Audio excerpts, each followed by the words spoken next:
Nusantara will not pose a security threat to Malaysia. Anti-hopping law to be tabled next month. Bad weather warnings ignored. Those are the headlines for tonight. I'm Hendy Gui and this is TVS Nightline.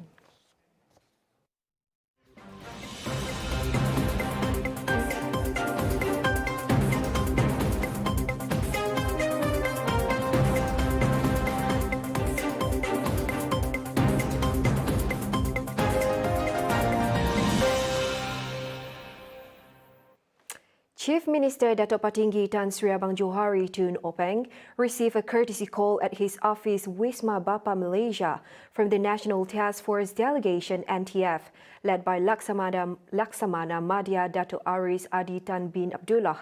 Issues discussed were on safety and security in Sarawak. These include the implementation of Ops Benteng statewide. At the same time, former brigade commander of the 3rd Infantry Malaysia, Brigadier General Dato' Ashar Ahmad, was also present in the appreciation handover ceremony at the event today. Also present were Safety Director of the National Security Council NSC Sarawak, Sofian Iswandi Ismail, NTF Head of Operations Staff, Dato' Muhammad Yusuf Muhammad Dan, Assistant Head of Staff, Brigadier General Zaidi Shkaf Jamaluddin. Now, the construction of more Chinese vernacular schools in Sarawak shows the commitment in cultivating the value of inclusiveness. As such, the state government is comprehensive in ensuring the rights of every race are looked after, while safeguarding the racial harmonious culture in the state. Most importantly, is a shining example of Sarawak exercising our rights under MA63, having Chinese education. This is an example of our rights. Dr. Sim also said that education provided in the Chinese vernacular schools are also for various races who wants to learn the Chinese languages other than their own mother tongue. At the same time, these can strengthen the unity and harmony among various races in the state. This is part of Sarawak Chinese education. And why we do this is because the Chinese education in Sarawak is for all races. And then under CN Abanjo and previously Adinang, they always emphasize that to learn the language will help us to be competitive internationally. And we need to do that so that Sarawak can be up by 2030, post-COVID development plan, Sarawak can be prosperous and rich. He said this after officiating the SJKC Kainang groundbreaking in Samarahan today. SJKC Kainang has been relocated from Cebu to a new site at Taman Midway Crescent in Kota Samarahan. The whole project is expected to be completed by the second half of 2023, hopefully in time for the start of the school year in 2024. The school is the third school to be relocated by the Association of the Boards of Management of Aided Chinese Primary School of Kuching, Samarahan, and Surian divisions. Now, the decision of the appeal to permit lion dance performances to be held during the Chinese New Year celebration depends solely on the Sarawak Disaster Management Committee SDMC. Deputy Chief Minister Dato' Sri Dr. Sim Kui Hian said SDMC has received a letter of appeal and the SOP for lion dances would be reviewed. Dr. Ahmad Douglas has received the letter of appeals, and then the SDMC will sit down and look at it. And also, you see, even the federal SOP just coming out. Hopefully, the worst is over, and we are living into the endemic, living with the virus into the endemic. But because the virus keeps on changing, there's so much unknown, and everybody tahan a little bit lah, because last year 4,000 lives we lost, and then. Earlier, the Chinese New Year guidelines provided by the Unit for Other Religions, UNIFOR, were approved by SDMC, which banned lion dance performances in the effort to control the COVID-19 transmission and the new variants. At the same time, Dr. Sim, who is also the Sarawak United People's Party SUPP president, hopes that this year's Chinese New Year can be celebrated moderately and that all individuals continue to be vigilant so that Sarawak can be free from the threat of the virus. And you can see that we are down to single digit only for a few days, and then we are back down to double digits. And that's why I wish everybody first vaccinated, everybody really follow SOP, and because we want everybody to be safe. He said this when met by reporters after officiating the groundbreaking ceremony of SJKC Kainang on Thursday. The new capital of Indonesia, Nusantara, is not seen as a security threat to Malaysia along the border in Sarawak. According to the commander of National Task Force NTF Vice Admiral Dato' Aris Aditam Abdullah, this matter should be looked into the other way, as it is possible that the capital relocating will bring benefits to Malaysia. So, kita jangan ingat semuanya akan jadi masalah keselamatan, tapi apapun kita mesti ada pengawasan yang terperinci dan kita mengikuti perkembangan semasa dan kita akan buat analisa dari masa ke semasa dan insyaAllah kita ambil tindakan yang bersesuaian dengan apa-apa progres kemudian. Ya, dia tak semestinya menjadi masalah keselamatan. Mungkin dia akan membawa banyak kebaikan kepada kita. He said the security posts at the border will be increased based on the current situation to control the entry of illegal immigrants. Memang telah dilaksanakan. Seperti yang kita semua sedia maklum, telah diumumkan oleh berbagai pihak atasan kita di mana insyaAllah selepas ni kita ada 21 pos keselamatan 11 ataupun 10 daripada PGA dan 11 daripada tentera ataupun insyaAllah kemudian hari kita akan tambah lagi. Memang itu dipanggilkan seimbangan yang kita telah perhatikan. Kita tahu bahasa ini sehingga hari ini ada 21 di Malaysia, 98 di Indonesia. Ketua Menteri memang amat prihatin pasal perkara ini. Pagi tadi saya berjumpa dengan Yang Amat Berhormat. Beliau, Datuk Patinggi sebut perkara ini. Memang is on his plate lah. At the same time, he said the issue of illegal immigrants entering the state is not at a worrying level and it is still under control. Anti-hopping laws are expected to be tabled in Parliament next month. Dato' Sri Dr. Wan Junaidi Tuanku Jaafar said the move came after calls by Prime Minister Dato' Sri Ismail Sabri Yaakob to speed up the tabling of the bill. Wan Junaidi, who is in charge of Parliament and Law, said the Prime Minister wanted a bipartisan technical group set up for the purpose. He said the committee to drive transformation and political stability would comprise 4 representatives from the government and opposition. The committee is set to meet next week to look into the policy and framework of the proposed bill. Anti-hopping laws are among areas of reforms which are to be carried out. This following the Memorandum of Understanding signed in September last year between the government and Pakatan Harapan to ensure political stability for the nation. Sarawak government through the Ministry of Utilities Communications has targeted to achieve full statewide coverage for water and electricity supplies by 2025. Its Assistant Minister Dr. Abdul Rahman Junaidi said this can be achieved through various initiatives by the Sarawak Alternative Water Supply and the Sarawak Alternative Rural. Jadi pada masa akan datang, dalam masa terdekat ini, saya akan berbincang dengan pegawai-pegawai kita di Kementerian Utiliti bahagian air untuk air dan juga di Sarawak Energi Berhad untuk elektrik untuk memastikan bahawa SAWAS dan SARES ini dapat kita laksanakan secara serentak. Kerana sebagian tempat sistem SAWAS memerlukan bekalan elektrik. Contohnya macam SAWAS untuk memastikan bahawa bekalan air dapat dilaksanakan, ia memerlukan bekalan elektrik melalui SARES. Jadi sekiranya dapat kita gabungkan kedua-dua ini, ia akan memberi kemudahan kepada masyarakat yang memerlukan bekalan ini.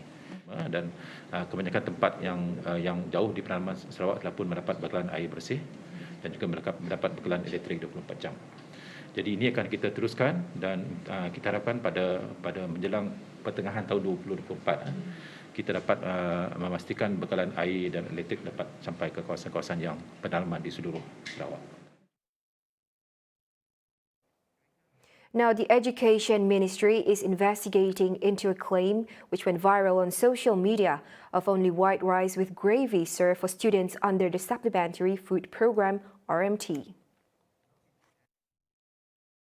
Senior Education Minister Dr. Radzi Jidin said the ministry will not compromise in matters involving the welfare of students. He had also instructed that the schools involved be identified. Yesterday, the issue went viral on social media of a Facebook posting with a picture on a claim that only white rice and gravy were served for students under the RMT program, causing an uproar questioning whether the allocation was too little that the canteen operator had to provide such food to school children. Overage work commitments, marriages, and offers to further their tertiary education were among the reasons cited for the 88 state athletes' withdrawal from this year's Malaysia Games in Kuala Lumpur. Johor was to host the Malaysia Games in 2020, but was postponed twice due to the pandemic. However, the Sukma Supreme Council has agreed to postpone the Johor Sukma to 2024. State Youth, Sports and Entrepreneur Development Minister Dato Sri Abdul Karim Rahman Hamzah said most number of withdrawal was for hockey, with 13 athletes opting out, followed by e-sport 12 athletes, cycling 10 and canoeing 9. He also added that of the total of 30 events that Sarawak athletes will be competing in at the Games, only judo, artistic gymnastics, swimming and golf did not have any athletes pulling out. Last October, Youth and Sports Minister Dato Sri Ahmad Faizal Azumu said the Sukma Supreme Council agreed to postpone the Johor Sukma to 2024. It also agreed to let the National Sports Council, NSC, organise the 2020 Sukma and 2020 Para Sukma in Kuala Lumpur this year.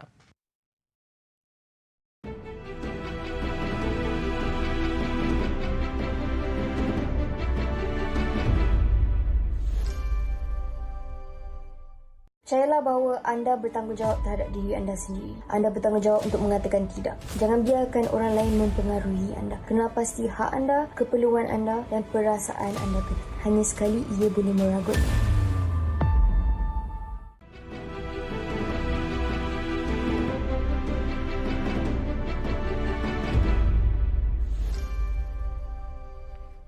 Thank you for staying with me.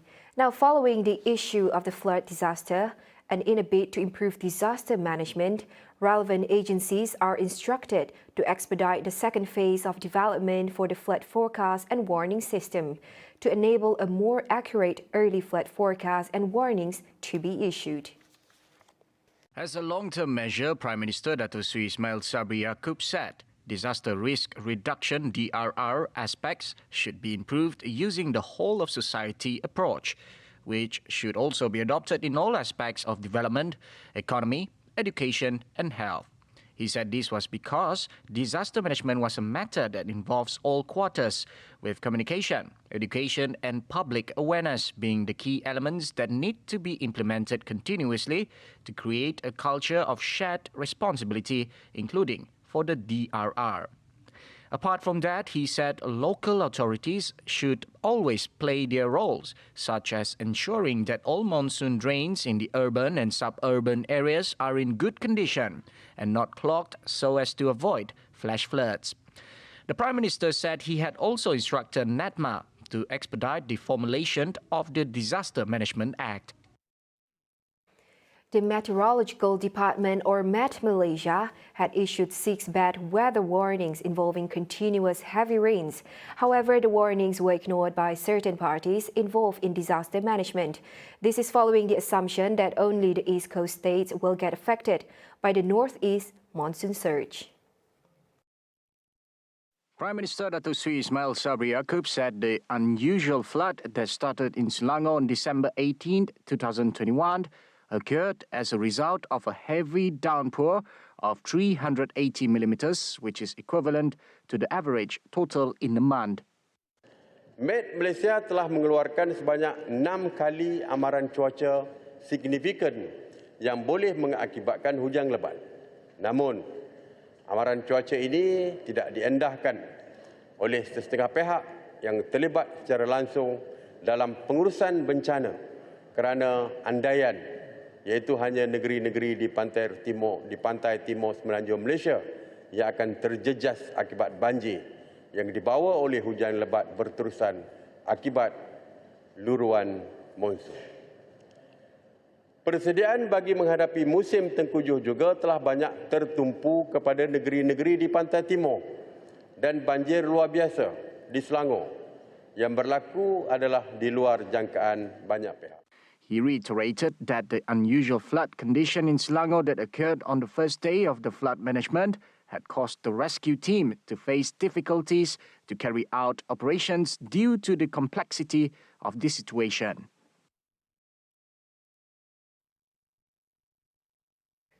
Tubau, a low-lying area in Bintulu, is no stranger to flood, being at risk of flood every time it rains heavily. Residents in the area have expressed hope that the Sekolah Kebangsaan Sungai Bukit Balai could be moved to higher ground. Senior Administrative Assistant of Sekolah Kebangsaan Sungai Bukit Balai, Richard Rahim, said that learning sessions at the school had to be postponed due to continuous rain had caused flood since Tuesday morning. He added that by moving to a higher ground, it could provide comfort and make it easier for students to attend school. Itulah harapan masyarakat di sini lah. Sebab mereka sudah 40 tahun melihat keadaan bila banjir, anak-anak mereka tak dapat pergi ke sekolah, merugikan bagi pihak mereka dan pihak anak-anak itu sendiri. Jadi mereka mengharapkan sangat tapak baru pindah ke sekolah ni, pindah ke tapak yang lebih tinggi lah, supaya tidak selalu kena banjir. Kadang-kadang setahun sampai 4-5 kali banjir. Jadi kalau hitung hari budak tidak sekolah tu, kalau bayangkan 1 minggu 5 kali. He added as of now, a total of 42 boarding students are still in the school, while the daily students have not been able to attend.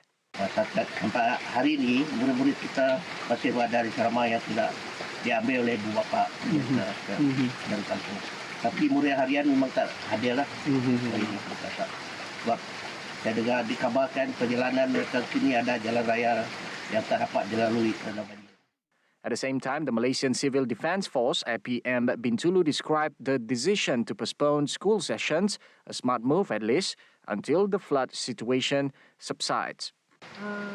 Tinjauan kita pada petang ini melihatkan air telah naik setinggi 1,5 kaki dan sekiranya berlaku hujan berterusan, paras air akan meningkat.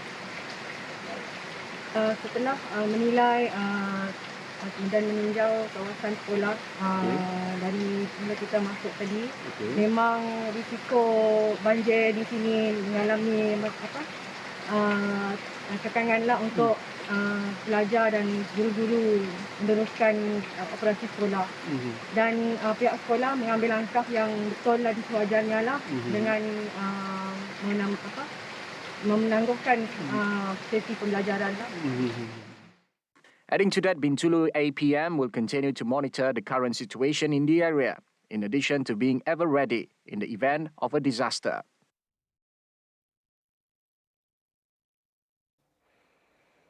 Now, over 300 billion ringgit is needed for the proposed long-term solutions to flood problems nationwide, which will be implemented in phases for 50 years until 2100.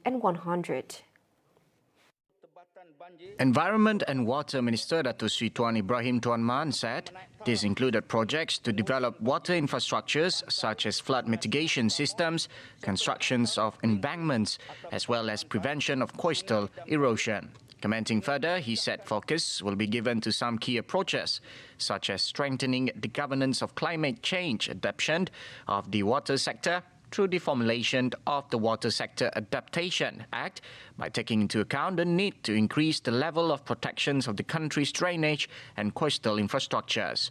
Under this act, the ministry would propose setting up a special fund or trust fund to increase the adaptive capacity of the water sector and coastal areas through the development and maintenance of infrastructures that take into account the climate change factors. Membangunkan struktur dan reka bentuk infrastruktur tebatan banjir berkonsepkan make room for water seperti menaik taraf sistem pengurusan banjir, pantai, sungai-sungai utama serta menaik taraf benteng atau ban pantai, sungai dan parit dengan meningkatkan tahap perlindungan kala purata ulangan atau ARI reka bentuk infrastruktur saliran dan pantai daripada 100 tahun ARI kepada 200 tahun ARI.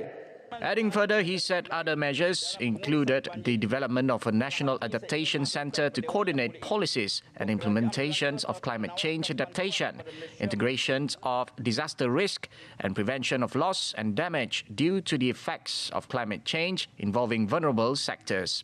Di samping itu, KASA juga mengambil sikap terbuka untuk mempelajari pengalaman-pengalaman negara-negara lain dalam pengurusan banjir. Dalam hal ini, saya ingin maklumkan pada Dewan Yang Mulia ini bahawa kerajaan Belanda telah pun menawarkan bantuan kepada Malaysia melalui kedutaan Belanda di Kuala Lumpur. Antaranya bantuan yang ditawarkan ialah penghantaran pasukan Dutch Risk Reduction Team atau DRR ke Malaysia bagi menilai impak fenomena banjir dan cadangan penyelesaian yang bersesuaian. He believes that through the proposed solution, the impact of the flood phenomenon in terms of property, destruction or loss of lives can be minimized. As the northeast monsoon hit the country since December 2021, it had affected Malaysia's economic sector production value. The Finance Ministry has estimated that the said value had been reduced by between 4 billion ringgit and 8 billion ringgit.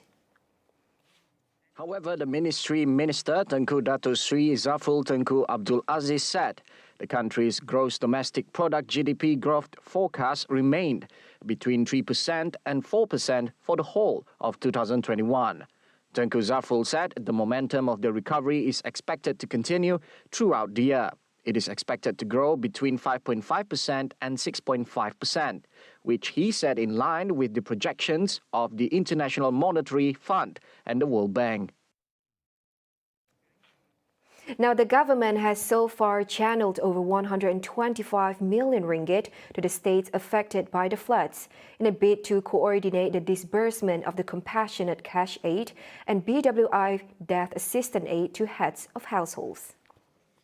Finance Minister Tengku Dato Sri Zafrul Abdul Aziz said since December 27th until now, 75,000 KIR had received BWI payments of 1,000 ringgit with disbursements totaling 75,000 ringgit. In addition, 45,000 households affected by the floods had also benefited from electricity bill exemption for the month of December 2021. Alhamdulillah, setakat data yang terkini, 439 KIR telah dikenal pasti layak untuk menerima sumbangan bantuan tunai pembaikan kecil rumah sehingga RM5,000. Manakala bagi pembaikan rumah bernilai RM5,000 hingga RM15,000, hampir 10,000 buah rumah telah dikenal pasti layak menerima kemudahan baik pulih rumah oleh kerajaan. Selanjutnya, 259 orang mangsa banjir pula setakat ini dikenal pasti memerlukan kemudahan bina baharu rumah kediaman mereka oleh kerajaan. He said this at a special parliamentary sitting to discuss matters relating to floods and long-term flood management today. Meanwhile, Tengku Zafrul said the government had identified 439 head of household who were eligible to receive cash assistance for minor home repairs of up to 5,000 ringgit due to the northeast monsoon floods in December. So far, almost 5,000 vehicles had been sent to about 1,800 registered car service centres and workshops for repairs under the Keluarga Malaysia Automotive Aid Programme. Meanwhile, funds accumulated through government-linked investment companies GLICS and government-linked company GLCS through the GLIC Disaster Response Network GDRN had reached almost 140 million ringgit. Now on to some global affairs. An oil spill at a refinery in Peru during high waves caused by the explosion last weekend of a volcano in Tonga is described as an ecological disaster. The Peruvian government said that the oil spill had harmed animal and plant life in protected zones over a combined area of some 18,000 square kilometers around islands and fishing regions. The spill from a tanker that was unloading crude at Spanish oil company Repsol's La Pampilla refinery was blamed on unusually large waves after the massive undersea volcano explosion in Tonga, some 10,000 kilometers away, triggered tsunami warnings across the Pacific Ocean. Ruben Ramirez, the environment minister, has called on Repsol to pay for the incident. As such, Peruvian prosecutors opened an investigation into a unit of Repsol due to the incident. Se ha estimado que había un derrame de 6,000 barriles de petróleo. Nosotros hemos hecho hoy día un vuelo para la determinación del daño ambiental. Se ha visto que se ha afectado áreas, incluso no solamente playeras como Cabero, Bahía Blanca, sino también ha llegado hasta parte del material oleoso hasta casi Ancón, la parte de Ancón. Entonces, por eso hemos exhortado a que la empresa cumpla su procedimiento de contingencia. La Pampilla is Peru's largest refinery and supplies more than half of the local fuel market. U.S. President Joe Biden said firmly that Kamala Harris would be his running mate if he were to run for second term. Biden has alluded previously to the likelihood that he would seek the Democratic nomination for the November 2024 election, but he has not yet formally announced his intention.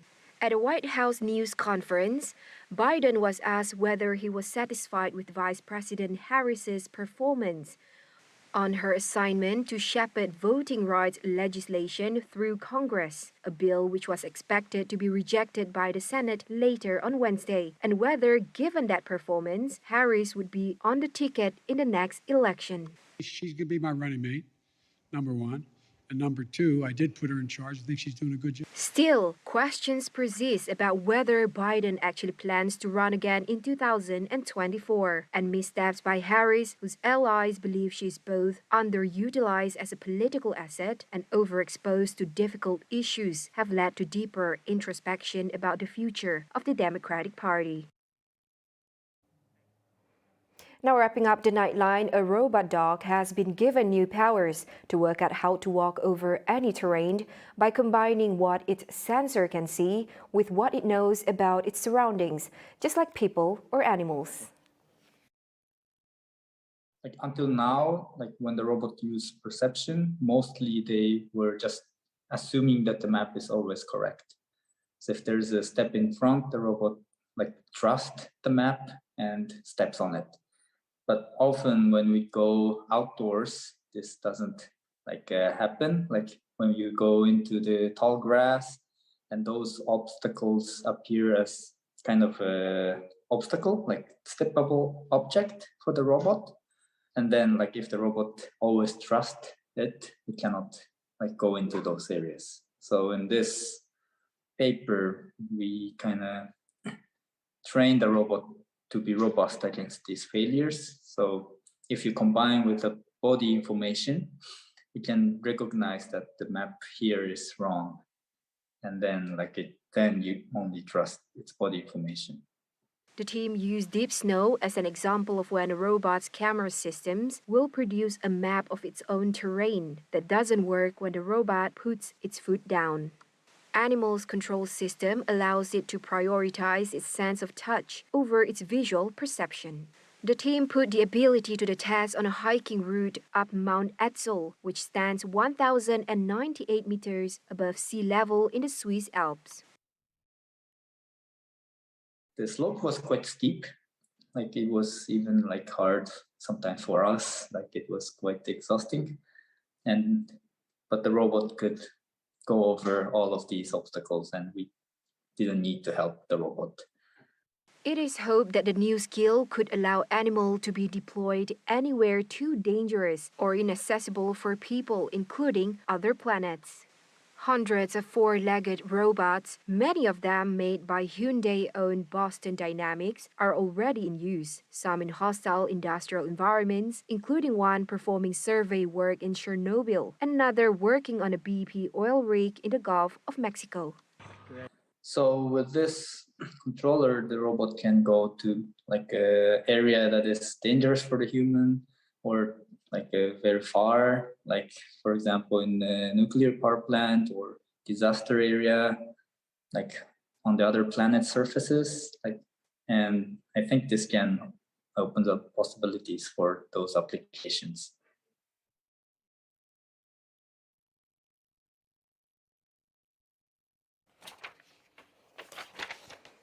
And that concludes the Nightline for tonight. With that, I'm Handy Gui. Stay safe and have a pleasant evening.